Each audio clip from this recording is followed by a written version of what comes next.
안녕하세요. 재혼을 앞둔 30대 후반 여성입니다. 여러분, 여러분은 살면서 주로 어떤 일에 대해 예민해지시고 또 참을 수 없는 분노를 느끼시나요? 저는 제 부모님과 가족을 건드릴 때 그때가 제일 예민해지고 또 평소보다 더 감정 조절이 안 되곤 하더라고요. 그도 그럴 것이 저희 아빠는 공사장에서 기술자로 일을 하셨는데 항상 새벽부터 나가셔서 해질녘쯤에나 온몸이 흙투성이가 된 상태로 집에 들어오시곤 하셨습니다. 그리고 그런 아빠를 보며 어머니께서는 한 푼이라도 보태야겠다고 저와 남동생이 학교에 있을 시간 동안 아르바이트를 하셨어요. 그리고 전 어렸을 때부터 이런 부모님을 보며 크면 꼭 호강시켜 드려야겠다고 다짐했었죠. 그래서인지 제게는 언제나 부모님이 1순위였고 혹시나 제 부모님을 무시하거나 부모님께 피해가 된다고 생각하는 사람이 있으면 저도 모르게 으르렁대곤 했답니다. 그런데 결혼하고 나서 저와 제일 가까운 사람이 제 아빠를 욕보이고 심지어 아빠가 돌아가시기만을 바라고 있었다면 여러분은 믿으실 수 있으시겠어요? 감히 제 아빠의 생사가 오갈 때 말이죠. 이 일로 저는 살면서 처음으로 극악의 분노를 느끼게 되었네요. 저는 3년이 지난 지금도 그때 생각만 하면 자다가도 벌떡 일어나 찬물을 벌컥벌컥 마시고 난답니다. 그럼 서로는 여기까지 하고 이제 하나뿐인 제 아빠를 건드린 그놈, 그 자식이 과연 어떤 사람의 탈을 쓴 짐승인지 제가 사연을 풀어보도록 하겠습니다. 그 당시 저는 20대 후반의 젊다면 젊은 나이였고 회사 격리직으로 매일 똑같은 일상을 보내고 있었어요. 하루는 이런 제가 답답해 보였는지 직장 선배가 남자친구를 소개해 준다고 하더군요. 소개팅은 처음이어서 초반에는 몇 번 거절하다가 결국에는 소개팅 자리에 나가겠다고 했죠. 그리고 소개팅 당일 제가 만난 사람은 차철민이라고 기업 대출 영업사원이라고 했습니다. 외모가 딱히 눈에 띌 만큼 잘생기진 않았는데 왜 그런 사람만의 분위기란 게 있잖아요. 분위기가 딱 봐도 자상하고 배려 깊을 것 같았습니다. 그리고 무엇보다 정장을 입고 있는 모습이 제 눈에 확 들어오더군요. 저는 어렸을 때부터 작업복을 입으신 아빠 모습만 봐서 그런지 정장 입은 남자를 보면 뭔가 모를 새로운 매력을 느끼게 되더라고요. 제가 다니는 회사 사람들도 다들 편한 복장으로 다니는 바람에 그날 소개팅 자리에 나온 상대에게 시선이 끌리더군요. 그리고 영업사원이라 그런가 말을 어찌나 잘하던지 그리고 그 외에 모든 것이 능수능란했던 그에게 순식간에 빠져버린 저는 연애 1년 만에 결혼까지 결심하게 되었습니다. 그때 제 나이가 30살이었으니까 딱 결혼 정년기라고 생각했기도 했고요. 철민 씨, 그러니까 그 당시 남편을 제 부모님께 처음 인사드리러 갈 때 솔직히 저는 하나도 떨리지 않았습니다. 왜냐하면 저희 부모님께서는 제가 원하는 건 언제든 제 뜻에 맡기시는 분이셨기 때문이죠. 그래서 제가 데려오는 남자라면 누구든 허락하실 줄 알았어요. 그런데 웬걸? 철민 씨를 처음 본 아빠의 표정은 좋지 못하셨어요. 저는 아빠한테 그런 차가운 표정이 있다는 것도 처음 알았어요. 그리고 딸 보내려는 아빠 마음은 다 똑같다고 한편으로는 아빠가 질투하고 계신 건 아닌가 하는 생각도 했었고요. 하지만 아빠가 남편에게 처음 하는 질문을 듣고 저는 깜짝 놀라버렸죠. 자네, 연봉은 어떻게 되는가? 이 말이 첫 질문이었습니다. 보통 둘이 어디서 만났는지 아니면 남편의 가족 관계나 하는 일에 관해서 물을 줄 알았는데 아빠의 질문은 TV에서나 볼 법한 질문이었죠. 이런 질문은 반대로 제가 받아도 당황스러울 것 같았는데 남편은 오죽할까 싶어 옆을 봤더니 역시나 제 남편도 얼굴이 붉어지기 직전이었어요. 그리고 남편은 그래도 대답은 해야겠다 싶었는지 쭈뼛거리며 말하더군요. 네? 연봉이요? 많이는 벌지 많이 못 버나? 아, 사익감으로 원하시는 연봉이 있으신 건지. 아니, 얼마를 벌든 그건 당사자의 역할이니 그리 중요하진 않네. 그런데 자네가 얼마를 버는지 모르겠지만 아까 들어올 때 보니 차도 외제차에 손에 차고 있는 시계며 입고 있는 정장, 그리고 이 지독한 향수 냄새까지 자네 월급으로 다 감당할 만큼 몸에 걸치고 타고 다니느냐 말이야.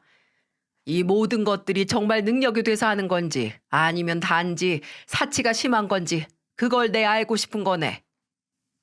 아, 네, 아버님. 그게 아빠, 이 사람 영업하는 사람이라 겉으로 보이는 것도 중요해서 일부러 더 이렇게 신경 써서 다니는 거예요. 그리고 오늘은 거래처 사람도 아니고 예비 장인 장모한테 인사드리러 오는 자리인데 평소보다 몇 배는 더 신경 쓰고 왔겠죠. 아빠는 참 별거 갖고 다 그러신다. 별거라니. 결혼하게 되면 그 사람 씀씀이가 얼마나 중요한 건데. 나는 네가 평소에 명품들 선물 받아오는 것도 영 마음에 안 들었다. 그리고 그간 우리 챙겨준다며 줬던 선물들도 말이야. 이제 30대가 무슨 돈이 그렇게 많아서 매번 명품 선물을 사온단 말이니? 나는 잘 몰랐는데 네 동생이 그러더라. 이거 싹 다 명품이라고. 그래서 그거 알고 난 후로는 포장도 안 뜯고 그대로 가지고 있다. 그리고 내가 너한테 몇 번이나 다시 가져가라고 했는데 넌 왜 안 가져가고? 아빠, 그만 좀 하세요. 이 사람도 잘 보이고 싶어서 그런 건데 아빠는 이 좋은 날 왜 그러세요? 아버님, 제가 그렇게 보였다면 오해세요. 영희야, 너도 그만하고 제가 잘 보이고 싶은 마음에 그만 생각이 짧았나 봅니다. 그리고 제가 영업사원이다 보니 보여지는 직업이기도 해서요. 그래서 이렇게 다닌 건데 아버님 말씀 들어보니 제가 사치스럽게 보이기도 했겠다 싶네요. 앞으론 주의하겠습니다. 내 뜻을 이해했다니 다행이네. 너무 고깝게 듣지 말게. 연애 때는 그러려니 생각해도 결혼은 모든 일에 더 신중해야 하는 법이야. 서로 돈 씀씀이는 특히 그렇고 한 명이 씀씀이가 해퍼지면 다른 한 명도 거기에 맞추느라 같이 해퍼지는 법이라고. 얘 영희도 요즘 돈 씀씀이가 부쩍 커졌던데 얘야 지 모은 돈에서 해결한다지만 자네가 이렇게 많은 돈이 어디서 났나 의심이 들어서 말이야. 네, 알겠습니다. 명심하겠습니다. 그렇게 그날은 제 아빠한테 혼만 나고 아무 성과 없이 끝이 났었죠. 부모님 집을 나와 남편과 저는 집 근처 카페에서 못다한 이야기를 했습니다.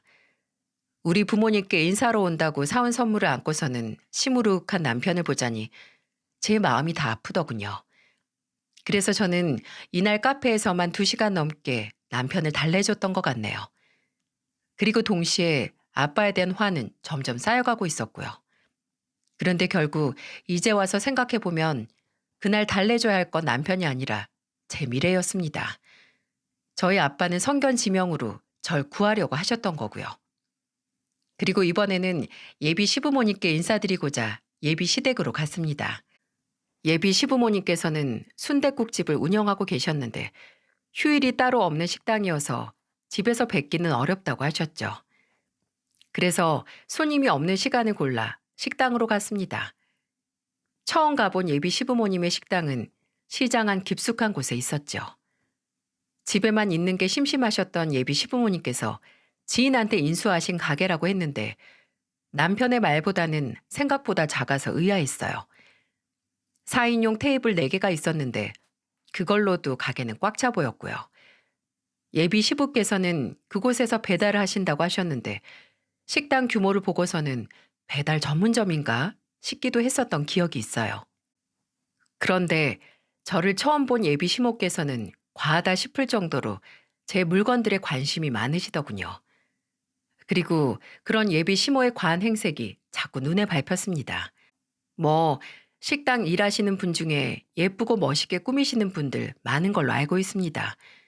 그런데 예비 시모께서는 주방 일을 하셨는데 손톱에는 쨍한 색의 매니큐어가 덕지덕지 발라져 있고 그마저도 몇 손가락은 벗겨져 굉장히 보기 싫더군요. 그리고 긴 파마 머리가 풀어 헤치셔서 그게 여기저기 어머니 머리카락이 보일 정도였어요. 또 양손에는 두꺼운 금반지와 금팔찌 그리고 귀걸이랑 목걸이까지 휘황찬란하게 하고 계셨어요. 그런 예비 시모의 화려함에 제가 넋을 잃고 쳐다보고 있을 때 예비 시모는 제 가방을 보며 말씀하시더라고요.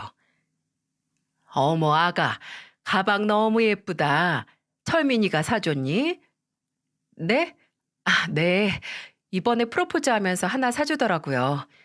그러니? 철민이는 이 애미 가방은 한 번도 사준 적이 없는데, 영희 가방은 척척 사주는구나? 어머, 아니에요.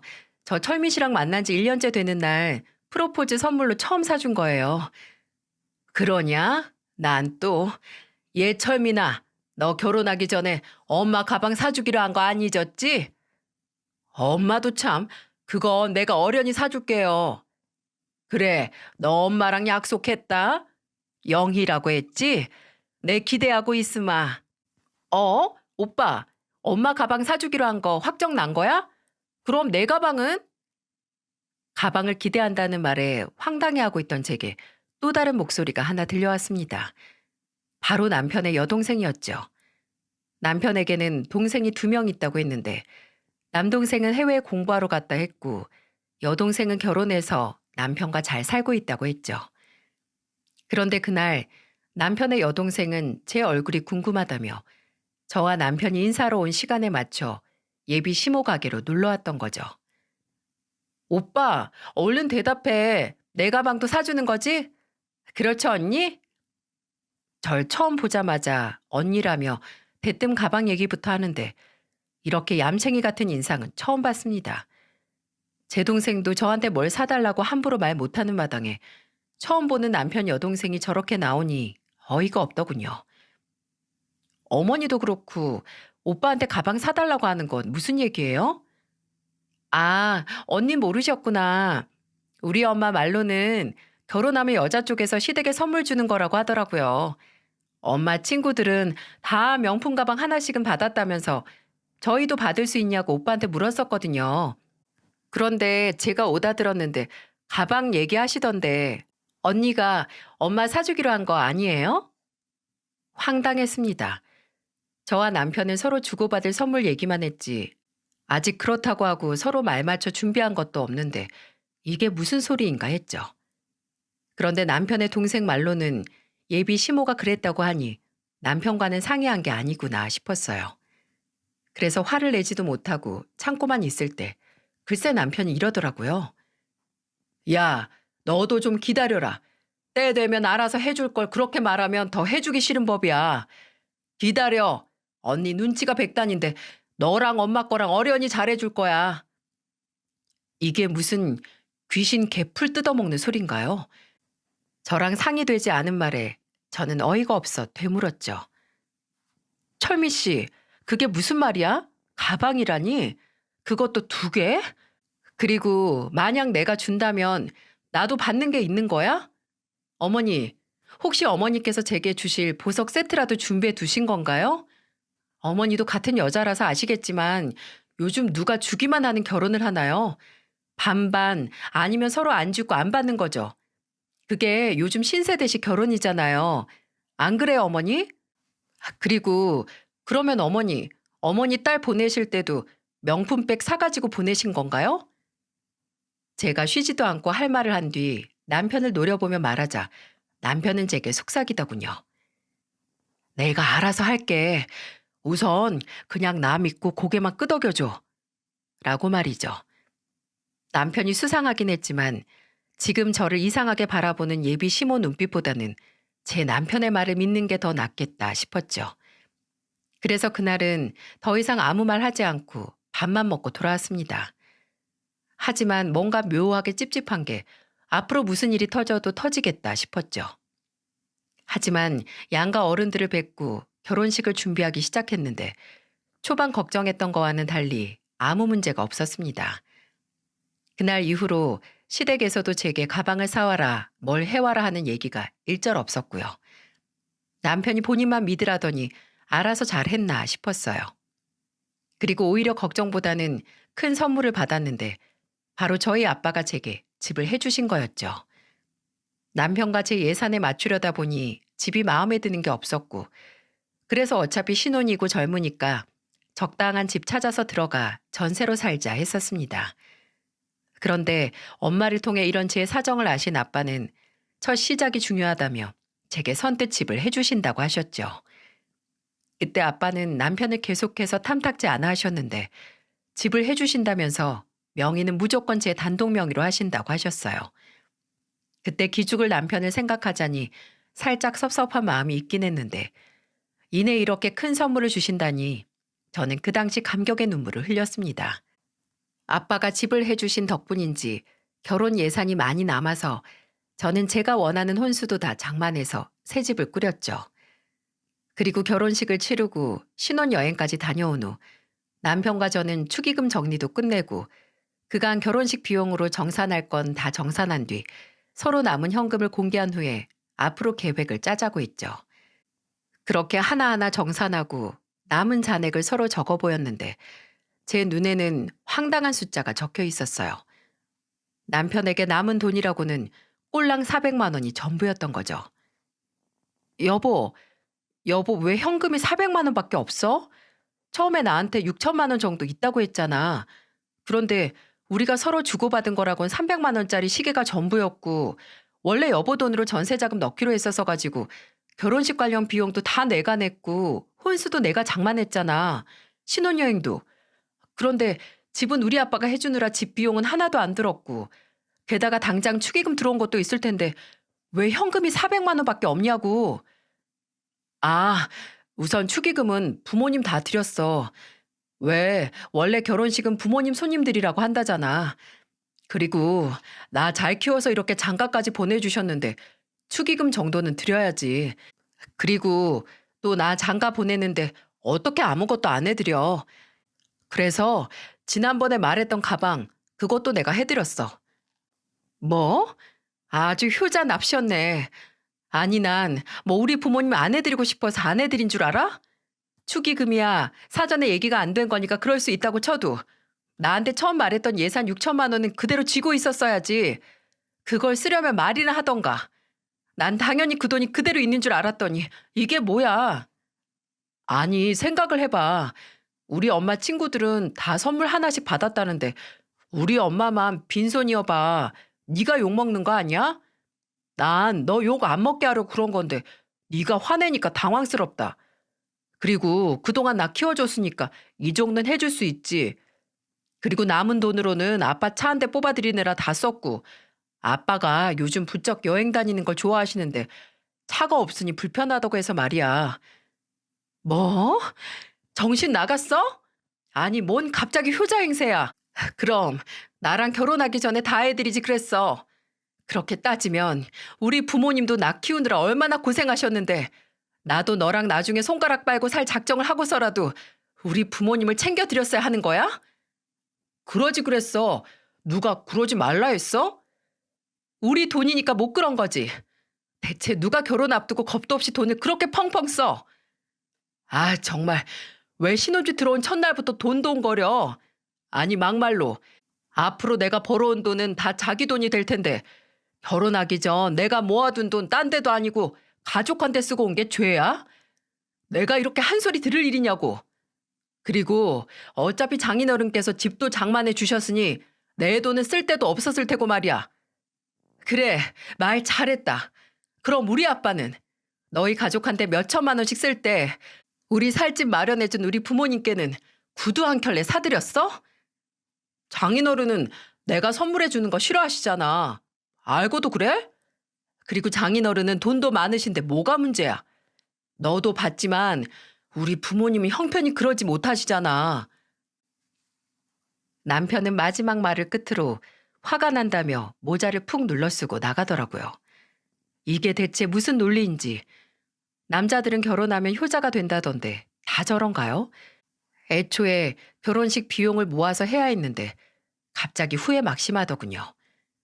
또 실제로 6천만 원이라는 돈이 있었는지도 의심이 들었고요. 그리고 이것뿐인 줄 아세요? 결혼하고 다음 달 날아온 카드값을 보고 기겁했습니다. 카드값에 할부가 몇 개나 걸려 있는 건지 게다가 대부분이 12개월 할부로 나가는 거였죠. 남편에게 물어보니 그간 제게 해줬던 선물들이랑 본인 몸에 치장한 것들이라고 하네요. 문득 자네가 이렇게 많은 돈이 어디서 났나 의심이 들어서 말이야 라고 말하셨던 아빠 말도 떠오르더군요. 맞았습니다. 아빠 말대로 남편이 그간 제게 해줬던 건 다 카드값이었던 거죠. 그래 놓고 제가 무슨 카드를 이렇게 많이 썼어. 이게 다 카드값인 줄 알았다면 난 받지 않았어. 라고 말하자 줄 때는 좋다고 써놓고 왜 인제 와서 그러냐? 그게 도둑놈 심보야. 지금 너도 쓰고 있으면 같이 갚는 게 맞지 않냐? 앞으로 네 거 산 카드값은 너도 같이 반을 부담해. 라고 하는 게 아니겠어요? 이게 무슨 정신 나간 소리냐 말입니다. 사연투브 구독자님들이 믿으실지 모르겠지만 저는 그동안 카드를 써본 적이 없습니다. 저는 어렸을 적부터 부모님께 카드 쓰면 소비가 늘어 걷잡을 수 없게 되니 최대한 쓰지 마라 라는 이야기를 귀에 딱지가 않도록 들어서 신용카드를 써본 적이 없었거든요. 필요한 게 있으면 무조건 돈을 모아서 사고 할부해야 할 만큼 사기 힘든 게 있다면 아예 쳐다도 보지 않았고요. 그래서 당연히 남편도 그럴 줄 알았어요. 제가 정말 딱 저만큼 그 사람을 보고 있었던 거죠. 그런데 남편의 소비 패턴을 보니 화가 머리 끝까지 나더군요. 그 당시 남편은 리볼빙으로 거의 1,000만 원 가까이 되는 돈을 돌리고 있었는데 아니 본인 돈 모아서 카드값이나 갚을 것이지 이 상황에 시댁으로 다 퍼주고만 있는 게 말이 되나요? 도저히 참을 수 없었던 저는 남편에게 이번 달 안에 무조건 카드값을 다 청산하라고 했습니다. 그랬더니 이러더군요. 아니 당장 내가 1,000만 원이란 돈이 어디 있냐고. 살면서 갚으면 되잖아 갚으면. 싫어 싫다고. 너는 네 돈은 시댁에 효도질 하느라 펑펑 잘도 써놓고 네 빚은 왜 나보고 같이 갚자는 건데? 시댁에 필요 없이 돈 턱턱 쓸 때 네가 갚아야 할 네 빚은 생각도 안 나디? 아니 어떻게 빚이 이렇게 있는데 현금을 나랑 상의도 없이 그렇게 쓸 생각을 해? 아, 또 그 소리. 이미 쓴 걸 어쩌라고? 쓴 걸 어쩌라는 게 아니라 왜 너한테 있는 현금은 네 돈이라면서 다 써먹고는 네가 갖고 있던 빚은 우리 거라면서 같이 갚자고 하느냐는 거야. 넌 이게 말이 돼? 아니, 됐고. 너 당장 이 카드값 다 없애. 안 그러면 우리 이혼이야. 뭐? 이혼? 너 말 다 했어? 다 했어. 생각해보니 우리 혼인신고도 안 했더라. 혼인신고도 안 했는데 헤어지는 게 뭐 대수야? 나 이렇게는 절대 못 살아. 제 말에 진심을 느꼈는지 남편은 한동안 멍 때리더니 일주일 만에 3,000만 원이란 돈을 마련해 왔습니다. 알고 보니 시부께 사들였던 차를 중고로 팔아서 가지고 왔더군요.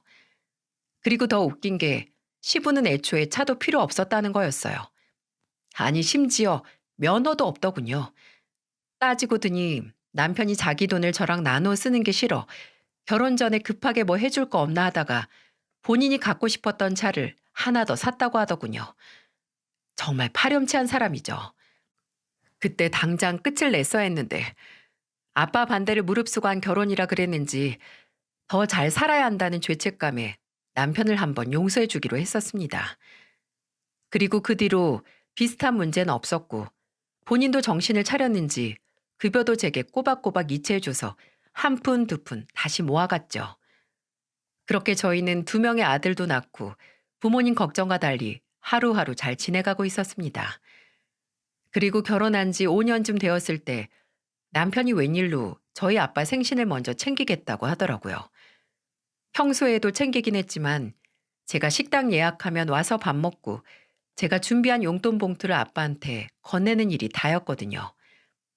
그런데 그날은 무슨 바람이 불어서는 본인이 소고기 전문으로 하는 고급 식당도 예약해두고 꽃다발에 케이크에 심지어 돈 봉투까지 두둑하게 준비한 게 아니겠어요?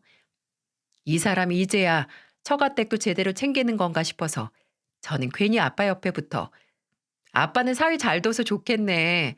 이렇게 장인어른 생신이라고 꽃다발까지 챙긴 사이가 어디 있냔 말이야. 라면서 제 남편을 더 띄워주고 있었죠. 그런데 사람이 죽을 날 잡아놓으면 변한다던데 앞으로 살 날이 더 많은 이 남자가 변할 리가 있었겠어요? 대뜸 제 아빠 손을 잡더니 이런 말을 하더군요. 장인어른, 제가 전화로 말씀드린 건 생각해 보셨습니까? 뭐? 자네 또 그 말인가? 내 이럴 줄 알았네. 이럴 줄 알았어. 이 꽃다발 당장 가지고 가게. 장인어른, 저 한 번만 살려준다는 셈 치시고 좀 도와주시면 안 되겠습니까? 됐네, 됐다고.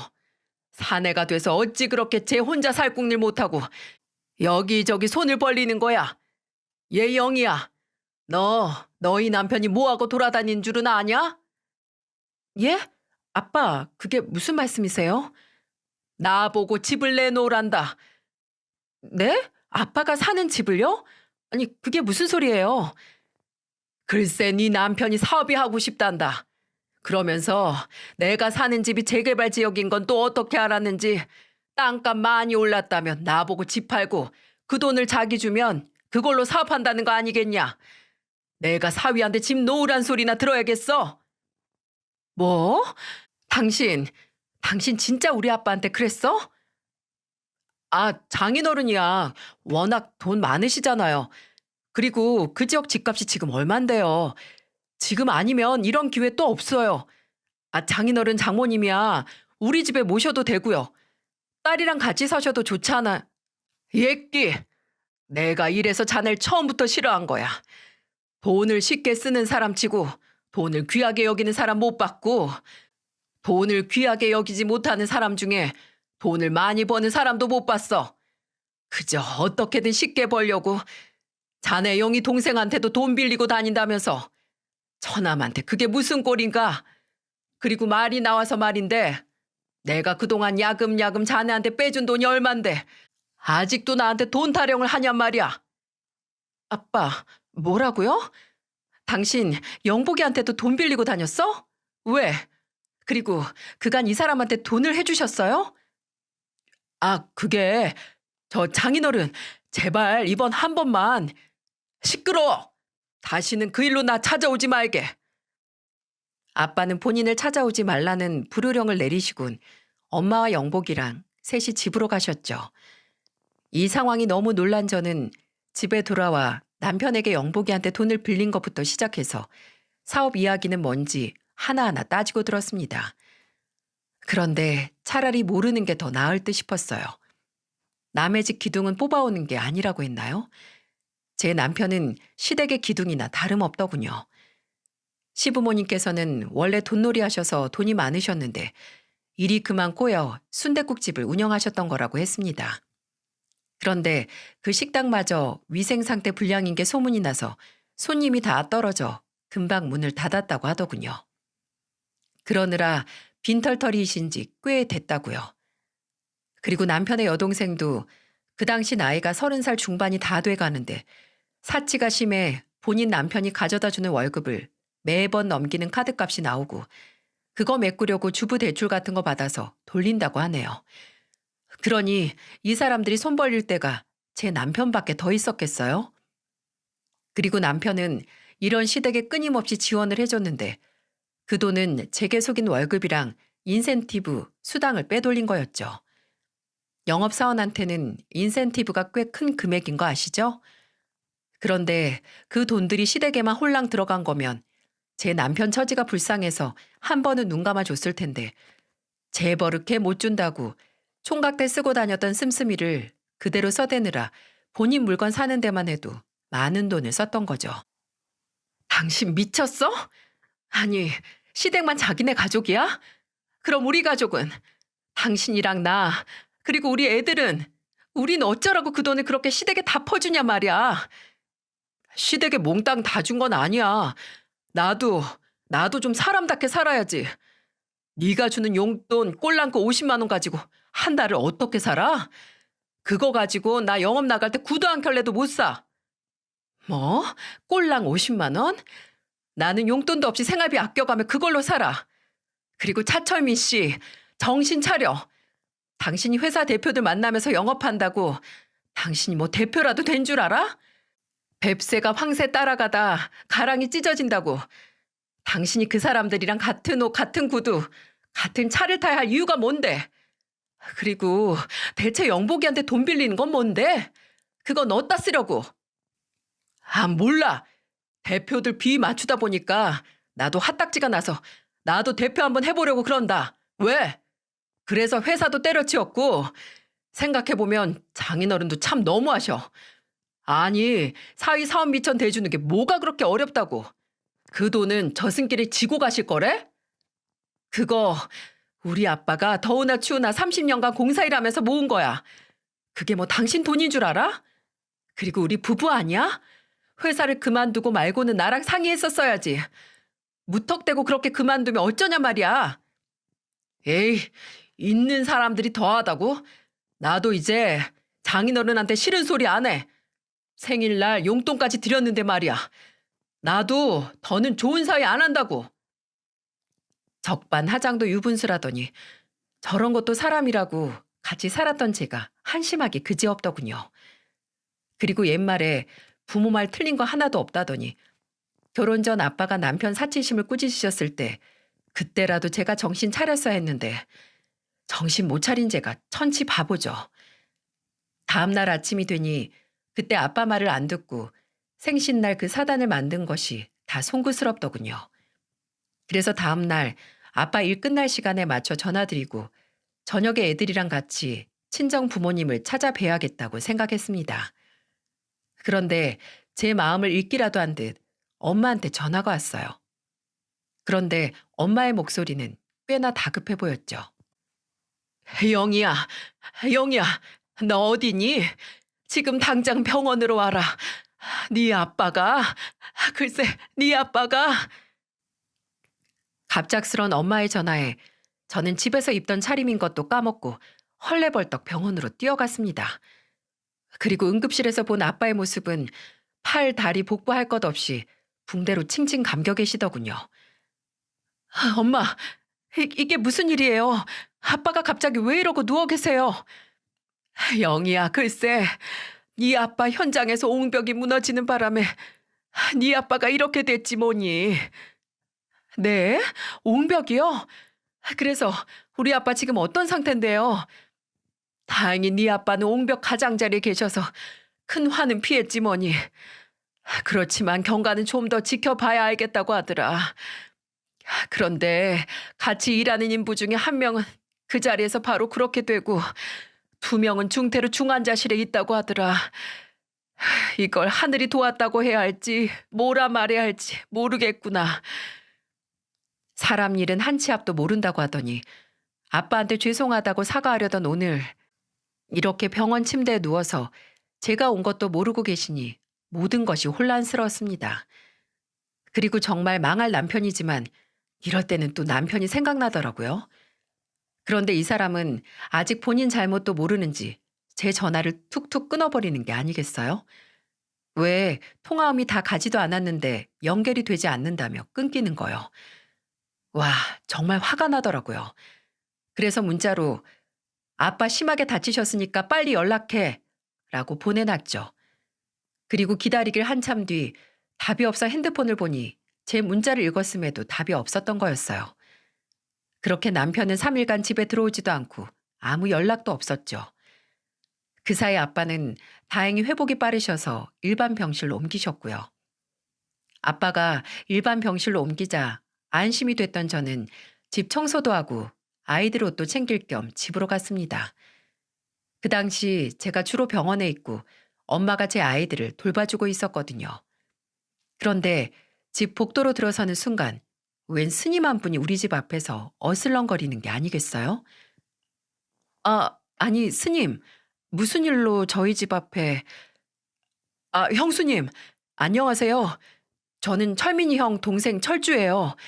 이렇게 처음 뵙네요. 네? 철주 도련님? 아니, 해외에서 돌아오신 거예요? 그런데 왜 복장이... 해외요? 참나, 형이 제가 해외 나갔다고 했나요? 남편의 동생이라고 소개한 도련님의 행색은 영락없는 스님이었습니다. 하도 어처구니가 없는 상황이라 물었더니 도련님이 이러더군요. 우리 가족 정말 대단한 집안이에요. 예전에 부모님이 일수를 하셨는데 그때 뭐 푼돈으로 이자 불려받고 돈이 돈을 벌고 하니까 돈에 대한 개념이 전혀 없으시죠. 에휴, 그리고 그뿐이게요. 남의 고혈로 먹고 살아서 그런가 남 돈을 얼마나 천히 아는데요. 그런데다가 또 콧대는 높아서 남 밑에서 일은 안 하려고 하지. 그러니 어쩌겠어요. 집안에 남자인 저랑 형이 먹여 살린 거죠. 그런데 부모님 두 분 다 돈 한 푼 안 버시면서 사치는 또 사치대로 부리고 또 막내 동생 미영이마저 부모님을 쏙 빼닮아서 돈 무서운 줄 모르고 써대니까 제가 감당이 되겠냐고요. 형이야 그나마 본인도 돈을 펑펑 써대는 스타일이니까 거기에 맞춰 지냈는지 모르겠는데 저는 정말 지겹더라고요.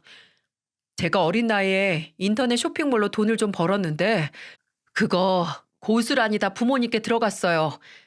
그리고 큰돈 벌어봤자 다 뺏기는 거구나 싶어서 아예 연 다 끊고 공무원 시험 준비했는데 글쎄 제가 공부하는 절까지 따라 들어와서는 돈돈거리더라고요.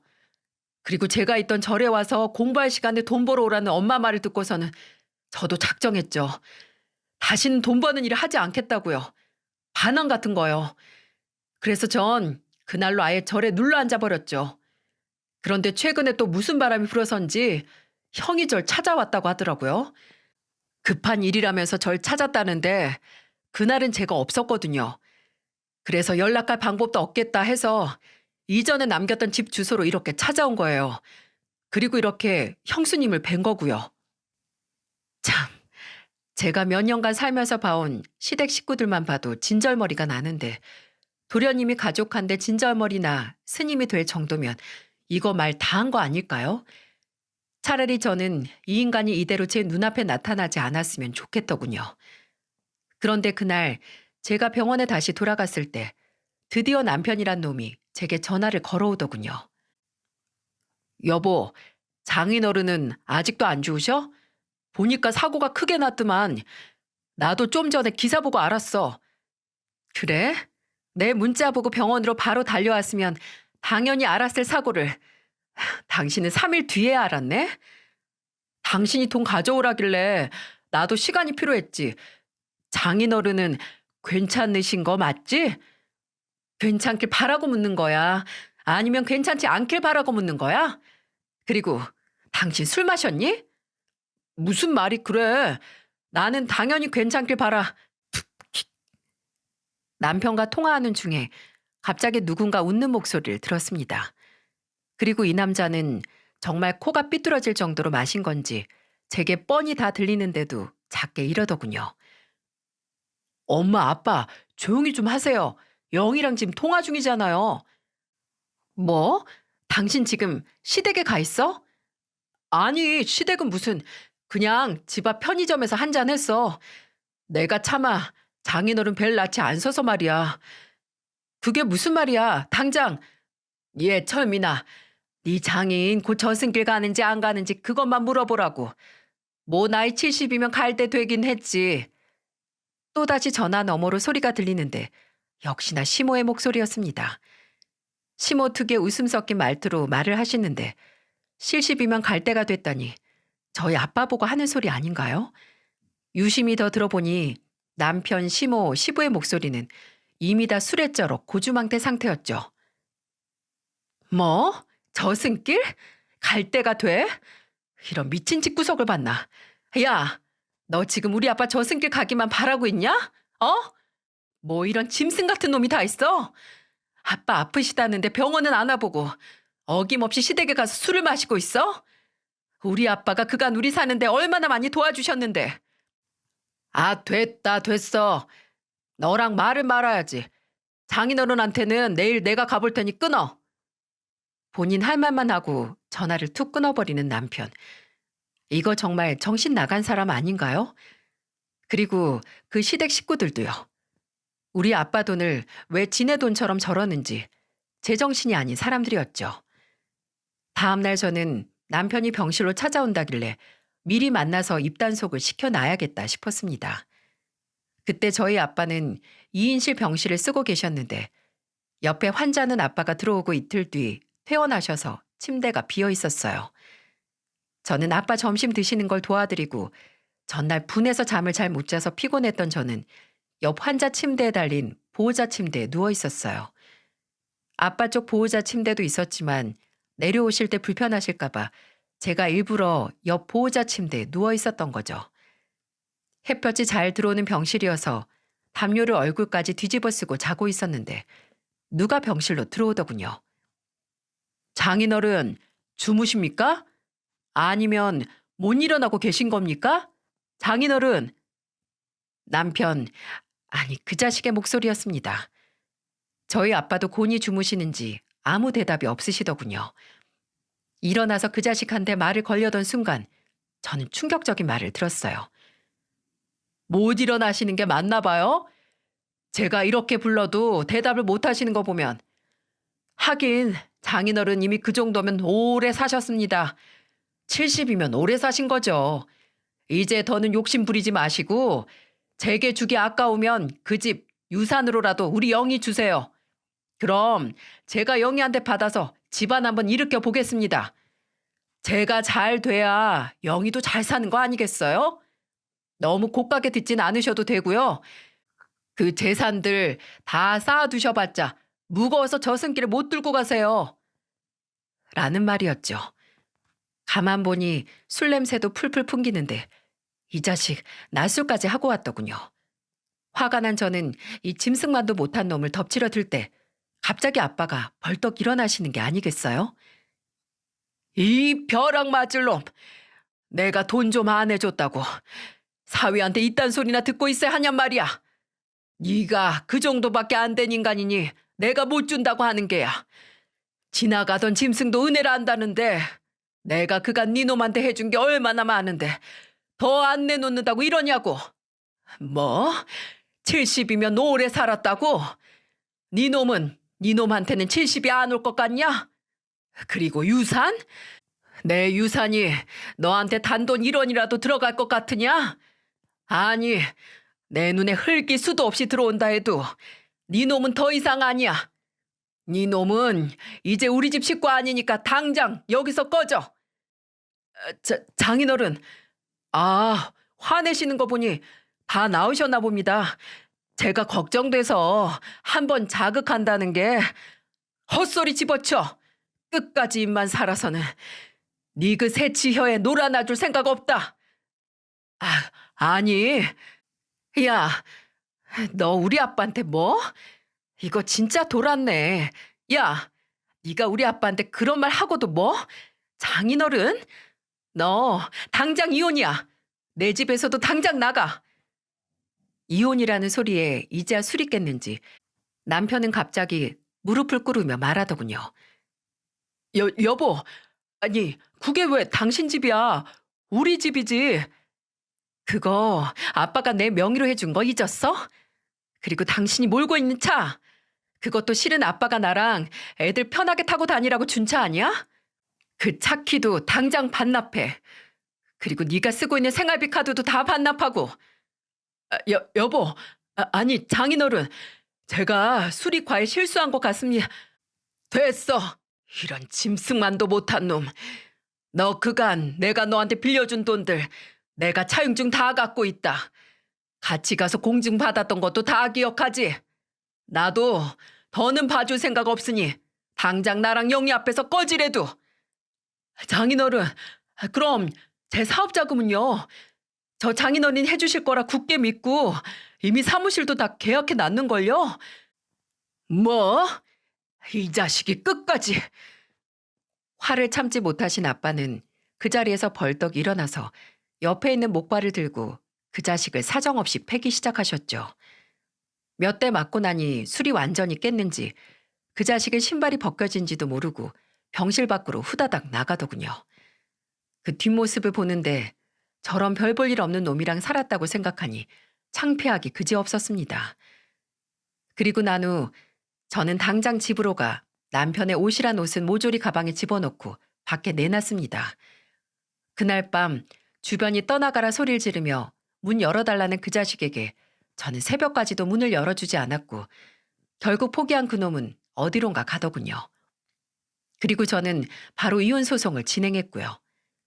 제가 그간 다른 건 다 참았어도 저희 아빠가 죽기만을 바란 놈을 하루도 더 끼고 살 수 없겠더라고요. 이런 놈 집안에 뒀다가 실제로 저희 아빠 재산 노리고 뭐라도 할 수 있는 놈 아니겠어요?